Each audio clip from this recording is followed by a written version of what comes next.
Hello दोस्तों, तो कैसे हैं आप सभी। उम्मीद करते हैं दोस्तों बहुत ही अच्छे होंगे। और फाइनली बहुत ही लंबे समय के बाद जैक बोर्ड के द्वारा मॉडल पेपर जारी कर दिया गया है। और अभी फिलहाल सेट 1 आया दोस्तों, ठीक है। और हो सकता है कि आपको सेट 2 और सेट 3 भी देखने मिले, जैसे कि सेट 3 सेट आने का बात था यहाँ पर। तो चलिए आज हम लोग सेट 1 का पूरा ऑब्जेक्टिव देखेंगे। सोशल साइंस सब्जेक्ट है दोस्तों ये वाला, ठीक है। और बहुत ही जल्द आपको साइंस, मैथ, इंग्लिश और हिंदी का भी आपको डाल दिया जाएगा इस चैनल पे। तो अभी फिलहाल हम लोग सोशल साइंस का करने वाले हैं और सो भी आपका ऑब्जेक्टिव करने वाले हैं, ठीक है। चलिए देखते हैं क्या क्या है यहाँ पे। तो देखिए क्लास 10th है, सामाजिक विज्ञान, पूर्णांक आपका 80 है और समय आपको 3 घंटा मिलेगा। ऐसे कुछ बेसिक जानकारियाँ हैं। और क्वेश्चन को आप देखिए तो कुल प्रश्न की संख्या अगर बात किया जाए तो 52, और इसी पैटर्न पे फाइनली आपका सवाल बनेगा इस बार, ठीक है, जैक बोर्ड के 2025 के एग्जाम में। और दोस्तों मॉडल पेपर बहुत ही जरूरी है, क्योंकि हो सकता है कि इससे कई बार सवाल डायरेक्ट पूछ दिया जाता है, और नहीं तो आपको एक आइडिया तो जरूर लगेगा कि किस किस टाइप के सवाल बनेंगे, ठीक है। तो देखिए 52 सवाल टोटल है और 101 से 30 तक आपका ऑब्जेक्टिव रहेगा। फिर आप अगर देखिए 31 से लेकर 38 तक, 31 से लेकर 38 तक अति लघु उत्तरीय प्रश्न है, जहां पर 6 प्रश्न का उत्तर देना अनिवार्य है और प्रत्येक प्रश्न 2 अंक का है। यानी कि 31 से लेकर 38 तक, ठीक है, 8 सवाल होगा, इसमें 6 क्वेश्चन का जवाब आपको देना है और 2-2 मार्क्स का है वाला।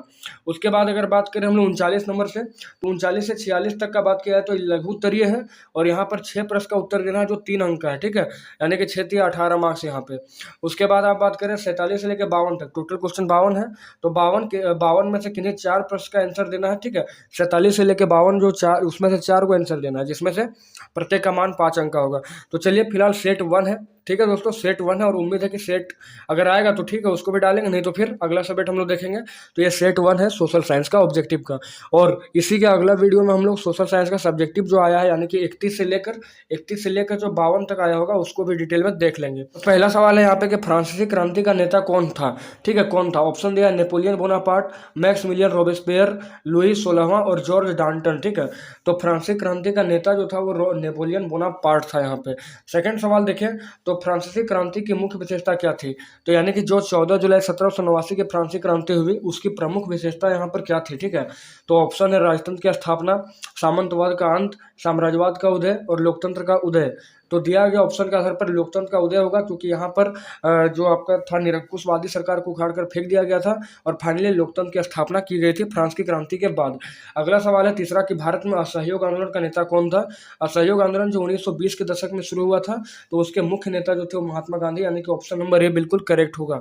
अगला सवाल है भारतीय राष्ट्रीय कांग्रेस की स्थापना किसने की। तो दोस्तों एक अंग्रेजी अवकाश प्राप्त अधिकारी थे एलन ऑक्टेवियन ह्यूम, यानी कि ए ओ ह्यूम नाम से ये प्रसिद्ध है। ए ओ ह्यूम नाम से ये प्रसिद्ध है, लेकिन फुल नाम इनका है एलन ऑक्टेवियन ह्यूम, ठीक है। और 1885 28 दिसंबर 1885 को स्थापना किया गया था ये बम्बई के तेजपाल संस्कृत कॉलेज में, ठीक है। इतना आपको याद रखना है। अगला सवाल था कि द्वितीय विश्व युद्ध का मुख्य कारण क्या था। तो पहला आप जान लीजिए, द्वितीय विश्व युद्ध चला था 1939 से 1945 तक। इसका मुख्य बात ये था कि हिटलर जो था वो जर्मनी का था और जर्मनी फाइनली यहाँ पर पोलैंड पर आक्रमण किया था, ठीक है। 1 सितंबर 1900 यानी सितंबर 1939 में आक्रमण किया था जर्मनी पोलैंड पर। तो ऑप्शन नंबर 2 बिल्कुल करेक्ट होगा कि जर्मनी द्वारा पोलैंड पर आक्रमण। तीसरा सवाल है, ये छठा सवाल है कि भारतीय उद्यमी जिसे ने पहली जूट मिल स्थापित की थी, पहले जूट मिल स्थापित किए थे, तो वो द्वारकानाथ टैगोर थे, जो बंगाल में, ठीक है, बंगाल में जूट का पहला मिल स्थापित किए थे। अगला सवाल है भाप इंजन का विकास करने वाले ब्रिटिश आविष्कारक कौन थे। भाप इंजन का, तो भाप इंजन जो था यानी कि न्यूकामेन के द्वारा स्टार्ट किया गया था, लेकिन बाद में जेम्स वाट के द्वारा उसको सुधार किया गया था, इसलिए आंसर क्या होगा यहाँ पे जेम्स वाट बिल्कुल करेक्ट आंसर होगा। अगला सवाल है मुद्रण तकनीक सबसे पहले कहाँ पर विकसित हुई। तो दोस्तों मुद्रण तकनीक जो थी सबसे पहले जो विकसित हुई चीन में हुई थी, वुड ब्लॉक की वजह से, ठीक है।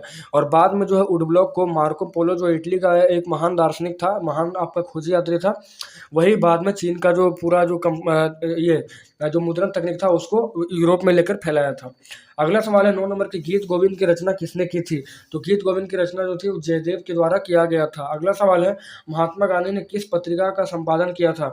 तो महात्मा गांधी ने 1909 ईस्वी में यंग इंडिया पत्रिका का स्थापना किया था, यंग इंडिया का, ठीक है, 1909 ईस्वी में।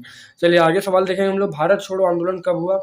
तो भारत छोड़ो आंदोलन दोस्तों हुआ है 1942 ईस्वी में, ठीक है, 1942 ईस्वी में ये हुआ है और बम्बई के वर्धा से ये स्टार्ट किया गया था, ठीक है, ग्वालियर टैंक से। अगला सवाल देखेंगे बाघ परियोजना की शुरुआत कब हुई थी।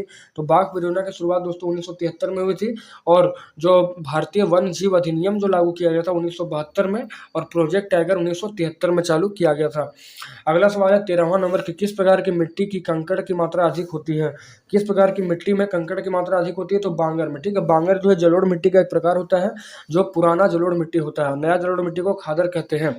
अगला सवाल है काली मृदा और किस नाम से जानी जाती है? तो काली मृदा को कपासी मृदा भी कहते हैं और नहीं तो फिर रेगुड़ मृदा भी कहते हैं, इसलिए ऑप्शन नंबर सी यहाँ पर करेक्ट होगा, तीसरा। अगला सवाल था कि सुंदरवन राष्ट्रीय पार्क किस राज्य में स्थित है?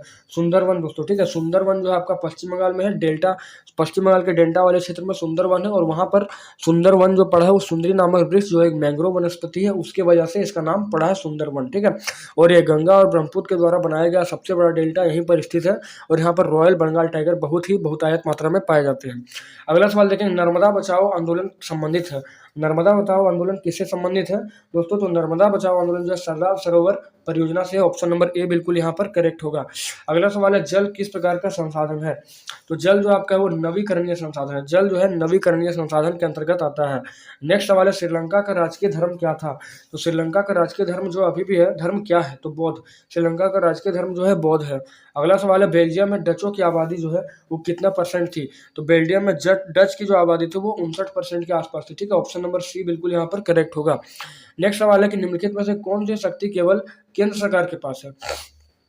ठीक है, निम्नलिखित में से कौन सी शक्ति केवल केंद्र सरकार के पास है? तो शिक्षा, रक्षा, कृषि या स्वास्थ्य? तो ऑप्शन नंबर बी जो होगा यहाँ पर करेक्ट होगा, यानी कि रक्षा मंत्रालय जो है केंद्र सरकार के पास है क्योंकि ये संघ सूची के अंतर्गत आने वाला विषय है। नेक्स्ट सवाल है विकेंद्रीकरण क्या है? विकेंद्रीकरण जो है वो क्या है? तो विकेंद्रीकरण का मतलब होता है केंद्र से राज्यों की शक्ति को हस्तांतरण, ठीक है। ऑप्शन नंबर सी बिल्कुल करेक्ट, यानी कि जब केंद्र सरकार की शक्तियों को लेकर राज्य सरकार और केंद्र और राज्य सरकार की शक्तियों को लेकर स्थानीय सरकार में बांटा जाता है, उसे विकेंद्रीकरण यानी कि डिसेंट्रलाइजेशन कहा जाता है। नेक्स्ट सवाल है भारत के पूर्वोत्तर राज्यों द्वारा अधिक स्वायत्तता की मांग का प्रमुख कारण क्या है? तो भारत का पूर्वोत्तर राज्य, ठीक है, पूर्वोत्तर राज्य जो है अधिक स्वायत्तता क्यों मांग कर रहा है? तो ऑप्शन नंबर इसका हो जाएगा सांस्कृतिक और भाषाई अंतर, यानी कि ऑप्शन नंबर बी बिल्कुल करेक्ट होगा। नेक्स्ट क्वेश्चन है 23वां कि एक लोकतांत्रिक सरकार की मुख्य विशेषता क्या होती है? तो एक लोकतांत्रिक सरकार क्या होती है? तो शक्ति का केंद्रीकरण या शक्तियों का पृथकीकरण या व्यक्तिगत अधिकारों का संरक्षण, और ऑप्शन नंबर डी जो है उपरोक्त सभी।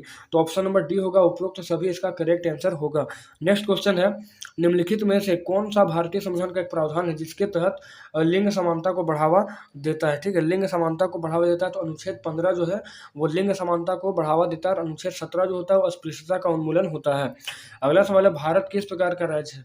तो भारत दोस्तों किस प्रकार का राज्य है? तो भारत जो आपका है वो स्वतंत्र, संप्रभुत्व, लोकतंत्र, धर्मनिरपेक्ष और संघीय राज्य, यानी कि ऑप्शन नंबर सी जो होगा यहाँ पे करेक्ट ऑप्शन होगा। अगला सवाल है ग्रीन बेल्ट मूवमेंट किस देश से संबंधित है? ग्रीन बेल्ट मूवमेंट, तो ग्रीन बेल्ट मूवमेंट जो है आपका केन्या से, ठीक है। केन्या जो अफ्रीका महाद्वीप का एक कंट्री है, बहुत ही गरीब कंट्री है केन्या, और उसी का आपका जो है ये ग्रीन बेल्ट मूवमेंट स्थापित हुआ था। नेक्स्ट सवाल है राजनीतिक दलों को मान्यता कौन देता है? तो राजनीतिक दलों को मान्यता जो है चुनाव आयोग यानी कि इलेक्शन कमीशन जो है वही मान्यता देता है।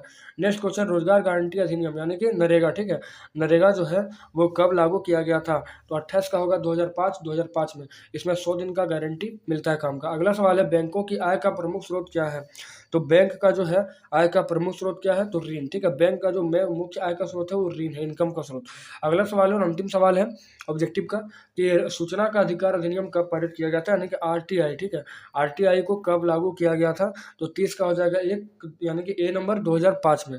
तो इस प्रकार से हम लोग पूरा 30 ऑब्जेक्टिव को तो देख लिए दोस्तों, और अगला वीडियो में आपको सब्जेक्टिव मिलेगा। देखिए सब्जेक्टिव का सवाल आप देख सकते हैं 31 से लेकर पूरा 52 तक। ये जो है आपका बनाना बहुत ही जरूरी है, ठीक है। मॉडल पेपर आप जरूर करके जाएं एग्जाम में, ताकि एक आपको कॉन्फिडेंस आएगा और फाइनली आपको एक बात ये भी अंदाजा लगेगा कि किस टाइप का सवाल यहाँ पर आया, ठीक है। तो बहुत ही जल्दी आपको सारा वीडियो का, सारा सब्जेक्ट का वीडियो आपको सेट 1 मिल जाएगा, और अगर सेट 2 और सेट 3 आता है तो वो भी आपको मिलेगा।